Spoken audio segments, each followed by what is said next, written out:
We're joined now by Lorenzo Kamel, who is a professor of international history at the University of Turin. He specialises in Middle East and North African history. He joins us from Rome. Thank you so much for being with us here on Al Jazeera. That report also called it an extreme rate of slaughter. As horrific as this is, it really is not much of a surprise given what we have seen in Gaza over the last 22 months. Yes, indeed, you're right. First, let's stress that this internal intelligence database from Israel somehow indicates that 83% of the Palestinians in Gaza were civilians, but the remaining 17% includes also people like Anas Sharif and his four colleagues, your colleagues. So once again, we need to be very careful about that. But certainly we didn't need, as you were mentioning somehow, this to confirm what is happening. Just to refer, in November 2024, the United Nations were producing a very detailed report where for each person that was killed, there were 3 independent sources. And that report was very clear in pointing out that at least 44% of those that were killed were children between 5 and 9, mainly between 5 and 9, and 26% were women, and most of these people were killed in residential buildings. Once again, each person that was killed was assessed through 3 independent sources. The Lancet Journal, another example, was documenting that life expectancy in the Gaza Strip plummeted from 75 years to just 40 years. So this is the lowest percentage in the world, and this occurred in the first 12 months of this war. So once again, you are perfectly right in that sense. It was pretty obvious that the situation was this. Indeed. Given that this has come from leaked Israeli military data, is this the proof that shows Israel is not only committing genocide in Gaza, but actually knows it is doing so?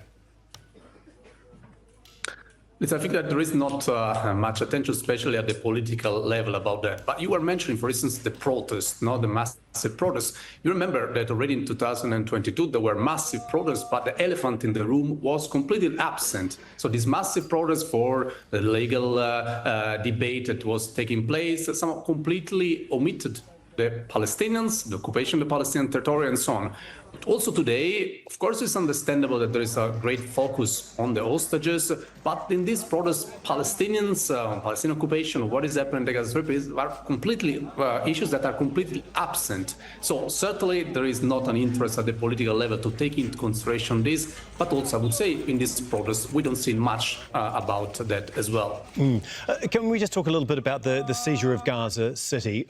Because on one hand, Netanyahu is basically dangling at the prospect of more negotiations, while also insisting he's going to continue the war, saying that we are in a decision-making phase. Do you know what that actually means, and where do you think things stand overall?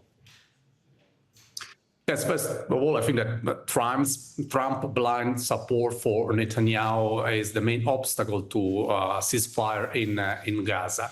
That said, we should also be aware that even if Hamas were to leave Gaza now in line with the Egyptian plan that was rejected by Netanyahu and the hostages were released today, Netanyahu has made it clear that mass expulsions of Palestinians is the precondition for ending the war. This is somehow in line also with the Smotrich plan of 2017. So it's not something that is just the result of these last few months.